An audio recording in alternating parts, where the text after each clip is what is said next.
Muraho neza abanyarwanda abanyarwandakazi inshuti zacu, aka kanya tugezemo ni akanya keza ko kumvira hamwe neza icyadufasha muri cya kiganiro cyacu twise tumenye neza uko twita ku buzima bwacu kuri Abageni Young TV.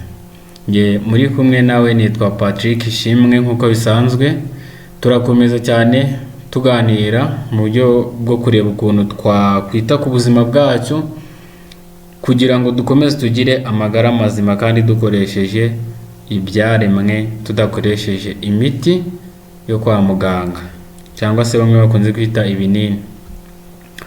Ni muri urwo rwego rero tugiye kuganira muri aka kanya, tugiye kuganira ku rubuto rutandukanye cyangwa se ku rubuto rwihariye rutandukanye n'izindi. Nkuko mubizi twagiye tubabwira ku makaroti, tubabwira ibitunguru, tubabwira byinshi cyane bigiye bitandukanye ukuntu twakwivura. Uyu munsi tugiye kuganira ku kintu twita urubuto rwiza cyane rukenerwa na bose cyangwa se na benshi, utavanguye abakuru cyangwa abato, kuko bose barukeneye.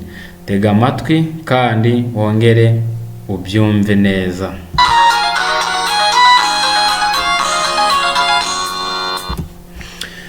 Ni muri urwo rwego rero turagarutse, urubuto tugiye kubategurira cyangwa se twabateguriye tugiye kubabwiraho ni urubuto rwitwa umuneke. Umuneke akaba ari urubuto tugiye kubabwiraho byinshi by'ingenzi cyane kuko ari urubuto rwiza nk'uko bisanzwe. Umuneke ni urubuto rukenerwa ku bantu bose kuva ku mwana ukageza ku muntu mukuru nk'uko nabibabwiye, gusa benshi siko babyumva. Umuneke ni rwo rubuto rwa kabiri rufite akamaro ko kongera imbaraga mu mubiri w'umuntu, kuko rwiganjemo amoko menshi cyane y'isukari agiye atandukanye. Ku bantu bize biology, aya masukari tugiye kuvuga ndumva muraza kuyumva, ndetse n'abatarayizi turagerageza kubasobanurira. Amasukari aboneka mu muneke yihariye harimo isukari yitwa glucose, hakaza isukari yitwa sucrose na fructose, bityo uwariye uwo muneke agahorana akanyamuneza n'imbaraga mu mubiri we kandi aho ari hose. Ngo amakuru dukesha wa3 ni urubuga dukuraho aya makuru, wa3.naturalnews.com, avuga ko abantu bakora imyitozo ngororamubiri bose babona imbaraga bikomotse mu kurya umuneke, kuko ukize mu myunyungugu igiye itandukanye. Iyo myunyungugu hakaba harimo uwo twita potassium. Uyu ni umunyungugu ngo ufite akamaro kanini ku mikorere y'imikaya. Ngira ngo imikaya murayizi, yaba iyo mu mubiri hasanzwe, ubundi ugafasha umutima gutera neza, kuko iyo umuntu awubuze mu mubiri we umutima utera nabi kandi ugakunda kurwara icyo bita ibinya cyangwa gufatwa n'imbwa. Ngira ngo aho ngaho turi gusobanukirwa. Gufatwa n'imbwa abantu batabizi ariko ndumva benshi babizi, ni kuri uri kugenda ukumva imitsi hari ikintu kigiyemo kikayifata, ukumva neza no kuva ahantu uri ntabwo biri gushoboka neza. Ni muri urwo rwego rero iyo wariye umuneke uragufasha kugira cyane ngo udaterwa n'imbwa cyangwa se udafatwa n'imbwa mu mitsi yawe. Ngo uru rubuga rwa wa3.naturalnews.com ruvuga ko kurya umuneke umwe ku munsi bifasha umubiri kwirinda tena n'umuvuduko w'amaraso, icyo bita hypertension. Igihe ufite hypertension birahagije cyane kuba wafata umuneke umwe cyangwa imineke 2 ku munsi kugira ngo bigukize cyangwa se bigabanye uwo muvuduko w'amaraso.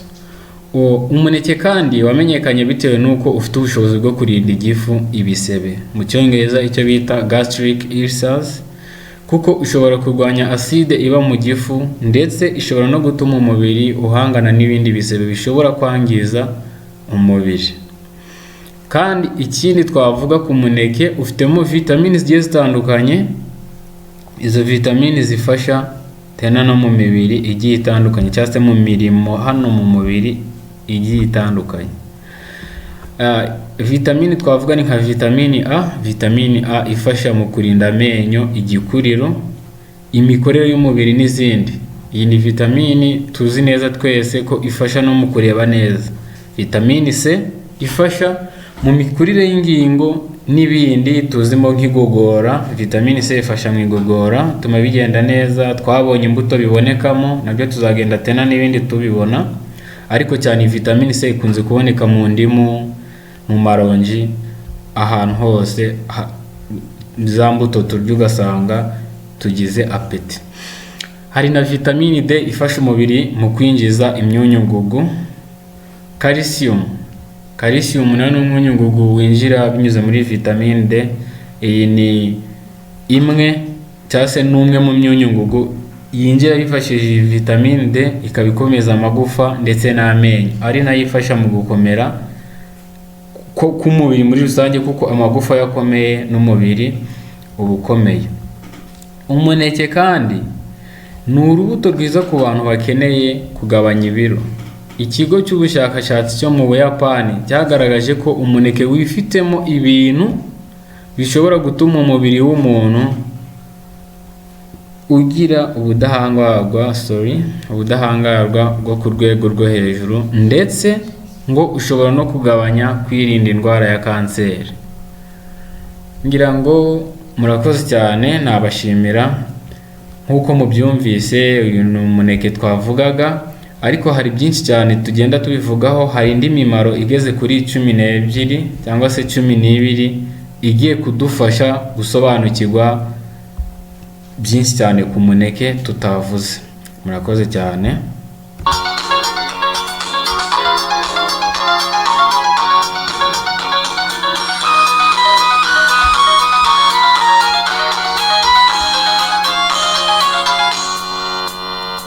Twagarutse rero muri ya mimaro yindi, reka tuyinyuremo twihuta turebera hamwe kugira ngo buri wese ahuguke kandi akomeze yite cyane ku buzima bwe, kuko ubuzima bwawe nicyo gishoro. Burya twongere twiyibutse ko Imana ikiduha ubuzima yari duhaye byose. Reka tureke kubufata nabi, tubufate neza. Reka turebe rero ya mimaro 12 y'umuneke twongera cyangwa se twongera hariya kuri biriya tumaze kuvuga bimwe idufasha. Ngo imineke cyangwa se umuneke ni ivomero ry'intungamubiri karemano, bityo iyo uriye byibura imineke 2 izagutera imbaraga no gukora imwe mu mirimo cyangwa imyitozo mu gihe kingana n'isaha imwe utarananirwa cyangwa ngo usonze. Ndetse imineke irinda imitsi guhinamirana. Ndumva ibingibi twari twabivuzeho. Uwo ni umumaro wa mbere. Wa kabiri, imineke kandi ikungahaye ku isukari y'amasukari twabonye, sucrose, glucose na fructose, biriya birinda diabete. Iyo uriye cyane bituma diabete itapfa kukwataka. Imineke izagufasha kugabanya ubushyuhe mu mubiri wawe igihe uzumva ufite ubushyuhe, mu gihe warwaye indwara ituma ushyuhirana cyane. Umuneke ugufasha kugabanya ubwo bushyuhe. 4, imineke kandi buriya ni myiza ku mugore utwite, kuko imufasha kurwanya uburwayi bwa mu gitondo, ndetse ituma umubiri we utabyimba. Ndumva abagore cyangwa se abamama mwadufasha cyangwa se mubizi cyane kuruta abantu babyumva indwara ya mu gitondo. Twagiye kuri 5, imineke ni isoko y'umunezero. Reka ngire icyo mvuga ahangaha, ni ukuvuga ngo umuneke iyo wawuriye byanze bikunze wirirwana akanyamuneza. Ibyo ni ibintu nzi neza byakorewe ubushakashatsi nanjye. Iyo wariye umuneke uwo munsi ntabwo ugira umutima mubi, wirigura smile, isura iracya, ugaseka, abantu bose bakabona wishimye. Mu gihe uzajya ubabara ujye ufata ubyibuze umuneke umwe, uzagufasha kugaruka mu bihe by'umunezero, kuko umuneke wuzuye intungamubiri zifasha ubwonko.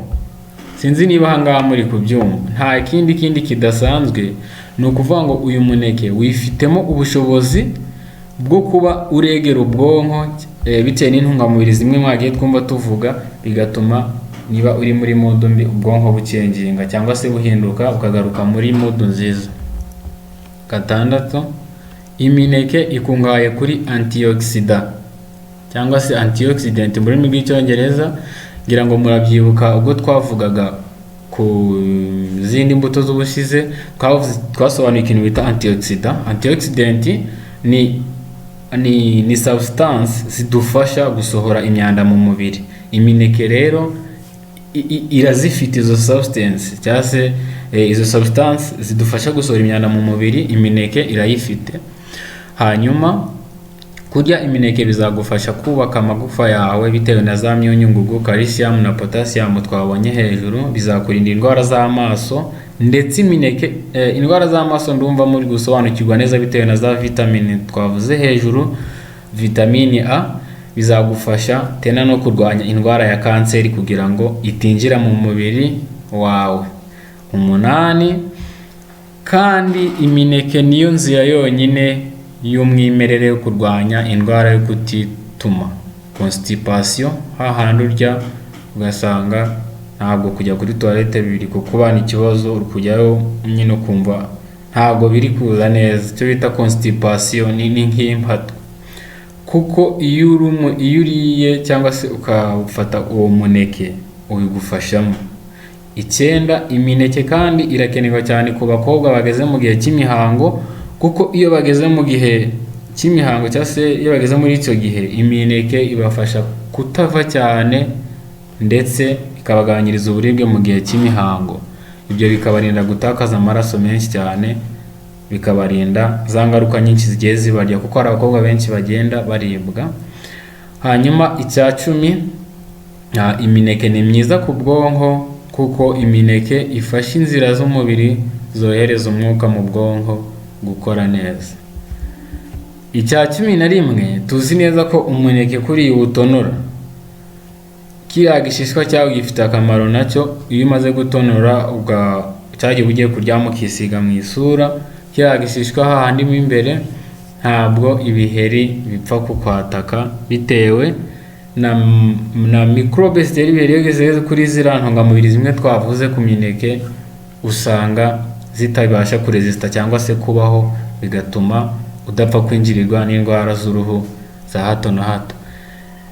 Cyanyuma ari nacyo cya 12 cyo kiravuga ngo imineke ni myiza cyane, cyangwa se ni byiza cyane kuwufata igihe cyose waba urimo, kuko twabibonye bitera ya mood nziza, bigatuma ufasha kuba wabaho neza, nyine wumva ubuzima buri kugenda neza, amaraso agatembera neza, ukumva ibintu biragenda neza.